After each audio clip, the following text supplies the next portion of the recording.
Well, good afternoon. Welcome to the Marketing Jam. It's a bit of an unusual edition today. This one will be known as The Lunatics Have Taken Over the Asylum edition. Due to various hardware and credential issues, we're not able to bring you the full complement of the Marketing Jam today. So we have two individual diamonds today. We have myself, Kevin Lynch, and Jonathan Darby. Jonathan, if you want to say hello. Hi there, and I'm broadcasting from my mobile phone because I couldn't input my Hangout address on my computer or on my iPad. So this is an interesting experiment. Uh, as ever, we're on the edge. Okay, so I'll just introduce myself a bit further. I'm Kevin Lynch. Many years working with technology and digital media, people trying to do professional paid-for content. Working on systems and processes to really make that stuff fly. So the number one goal and all that stuff is the show must go on. Jonathan, do you want to tell the audience just a little bit about yourself? Yes, I mean my background is Dorland Advertising, which became part of Saatchi and Saatchi, and then the area I worked in was turned into a thing called Zenith. Following that, I joined a company called Cara, who were part of the Aegis Group, who are now wholly owned by the Japanese, one of the big Japanese groups. And I moved on from there to Media Edge CIA, which is a part of WPP. And from there, I went to an organization called Da Vinci Select Work and worked out of Los Angeles, and they were a part of the Omnicom group. So my background is sort of number one in marketplace, stroke blue chip, and mostly media, but quite a lot of advertising and marketing thrown in. Well, that's that certainly makes my thing look really wimpy, but I don't mind. It's good to have talented people to work with you. That's what I always say. So the original plan for this show was last week we were talking about how you do research and stuff, and we had looked at some case studies around that. But the first thing that was on my agenda was I wanted to sort of let you know about when we were talking about SurveyMonkey for doing surveys. I forgot to mention, of course, the guys at Google have Google Forms, which is a fantastic tool that lets you develop your own simple, little simple forms to survey people and collect input. Jonathan, did you want to follow up anything from last week's show? Because apparently I had to go right on time, and there was a fantastic after show. Can you want to just recap on some of the points that were in the after show? Well, yeah, I mean, there were various things that I was concerned about because we'd sort of come out as an area saying, research is quite complicated and, but please don't be frightened of doing it. And I've been trying to think of an easy way of summing up the areas. Do your desk research up front and make sure that you've covered off as much as you can reasonably do. Then any other further research, just be judicious about it. Don't over-research the subject. Don't use research as a way of excusing yourself from moving a project forward. Always, sort of try and take the positives out of it. Be very careful who and how you get to do research. There is a little bit of a habit within the PR industry of trying to create stories out of nothing by putting together very dubious research projects that sort of say, 8 out of 10 cats say their owners prefer, or and you just sort of go, well, these pieces of research are spurious and they're purely there to get an answer that the PR guy wants to put into a press release. And that's the danger with a lot of research, is that actually you've got to be careful how you ask the question, because actually you will get the answer that you want, even if it's the wrong answer, if you go about research the wrong way. But just use it judiciously, don't over research, and try not to abuse the privilege, was sort of my outtake of what we were going to be looking at and talking about following that meeting. But I counsel you to do as much sensible desk research as you can to make sure that the market you think is there actually exists. And once you've actually started doing whatever it is you're going to do, is make sure that you speak to people who are using it and make sure that they are satisfied. It may not be perfect on its first iteration. It may take 3 or 4 version developments of the product and the service to get high levels of satisfaction, but you may be able to launch with enough of a good idea and then develop into a full, this is the whistles and all bells version.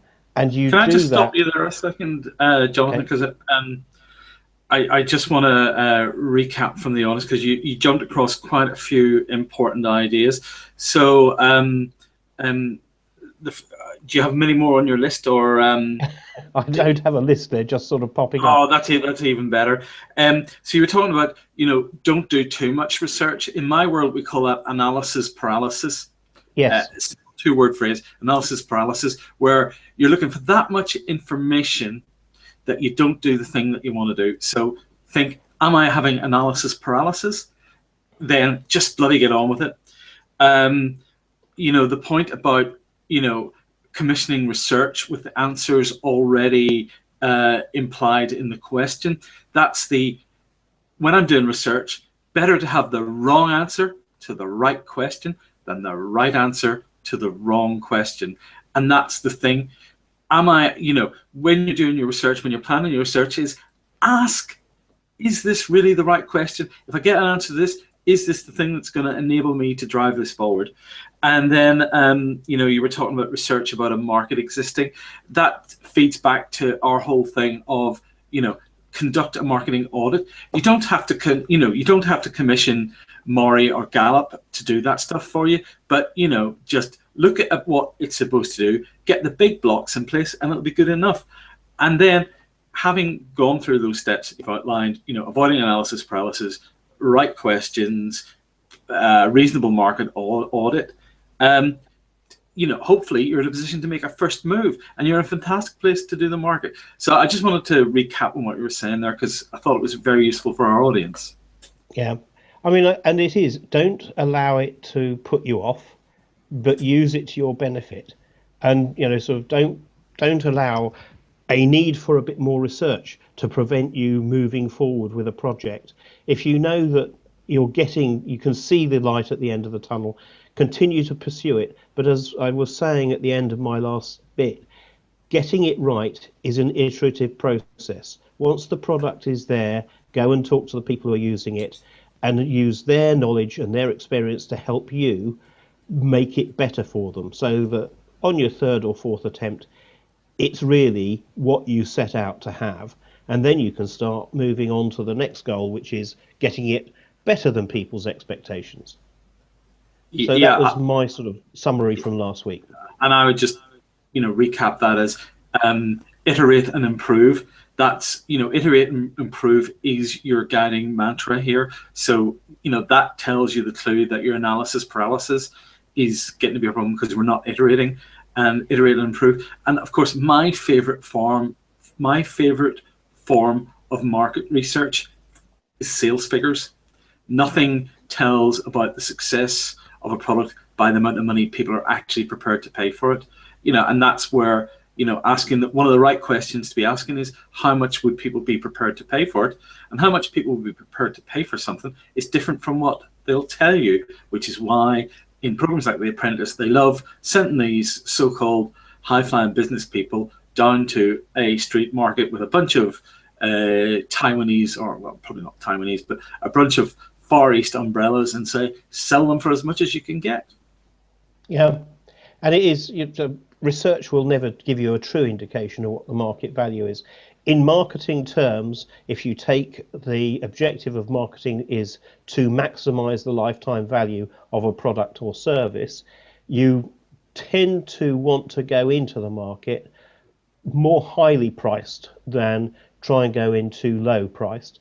It's very difficult to push your prices up once you're established. It's quite a lot easier to reduce them. Again, it depends on the economics of the market. If you're making an app and it could go on 5 million telephones, and you reckon that sort of 30% of those will want to buy it at £1 a year. That's quite a nice little income stream, and it's probably, your question then is, should I charge £1.50 or 50p, and would charging 50p more than double the number of users? But that's quite a sophisticated piece of analysis. Better off starting high and then slowly allowing it, particularly if the product isn't sort of moving as far forward as the technology might allow. But that's another issue, and we'll cover that at a later stage. Pricing is always a very difficult thing, and a lot of pricing research will not tell you what the right price is before you go into the market. It will help you get an indication, but really it's the economics of the brand and how much money do I need to make all of this work. Anyway, I think we'll leave that there.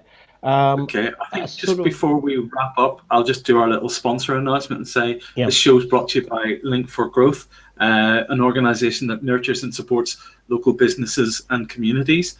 If you're interested in that, check out linkforgrowth.biz. And you're watching the Marketing Gem. If you're interested in knowing more about it, just follow us on Twitter on @themarketinggem. So, Jonathan, are you ready to wrap up then? I think so. I mean, we have the weekly tip, which, from my point of view this week, having mentioned it in a very early show, and then we haven't really gone back to it. But for all those people out there who say, I don't do marketing, please remember that every action that you take in business has a marketing implication. And if you sort of take 5% of your time and 5% of your investment in your business and deploy it against doing some thinking about your marketing, it stops you being a passenger to the events around you and gives you much more of a chance of directing your business into a profitable future. So I think that would be my tip, is stop saying I don't do marketing and start saying I'm going to give it a bit of time and a bit of investment. Well, I think my tip of the week will be use the Google Forms if you want to do some quick and easy, simple surveying. Couldn't endorse more strongly your view that every interaction in a workplace, in a business, either improves or diminishes a brand, and it's worth taking time to ensure that that experience that people have when you interact with you, it is consistent, because when there's a disconnect, it is so poorly received by the people that experience it. So, Jonathan, thank you for joining us. Any last messages you want to share with us? Just give us some feedback, and it will help us improve the services that we provide in this program. The address for me is, I think it's at MMA J5DARBY. I think that, Kevin, you've got your own address. There's also, is it at the Marketing Gem?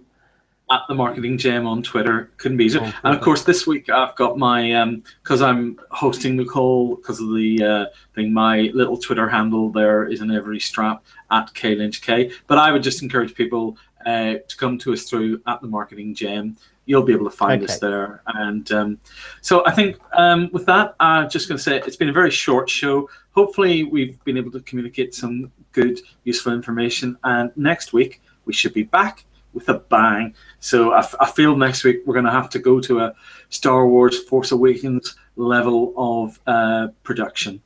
So let's see what we can manage.